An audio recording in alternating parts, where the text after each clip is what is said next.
Baru-baru ini viral di media sosial rumah milik bos kapal api dijaga ketat sama personel polisi. Dari kabar yang beredar sih, penjagaan ini katanya dilakukan buat mengantisipasi kerusuhan demo karyawan PT Age Langgeng yang baru aja di PHK. PT Age Langgeng ini anak perusahaan kapal api yang bergerak di pembuatan permen, guys. Mereka baru aja melakukan PHK 273 karyawan karena katanya perusahaan mengalami kerugian.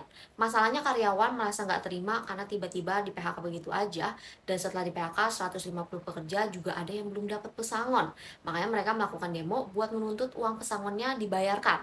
Terus selain itu ada juga karyawan yang dapat pesangon gak sesuai sama perjanjian karena harusnya dapat 165 juta tapi malah dikasih 73 juta aja. Soal PHK ini, perusahaan bilang kalau mereka udah mengalami kerugian dari 2019, makanya terpaksa harus melakukan PHK.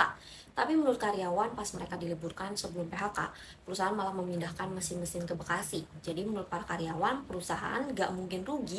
Dan kalau emang rugi, kenapa malah pindah ke Bekasi? Yang jelas-jelas upahnya lebih tinggi dibandingkan sama di Pasuruan.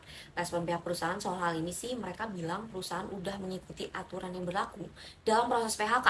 Terus buat karyawan yang belum dikasih pesangon, itu katanya karena mereka nggak nerima, bukan perusahaan yang nggak bayar. Soal uang pesangon yang nggak sesuai, perusahaan bilang kalau itu udah sesuai sama pasal 43 ayat 1 Peraturan Pemerintah nomor 35 tahun 2021. Kalau menurut kamu gimana nih? Coba komen ya.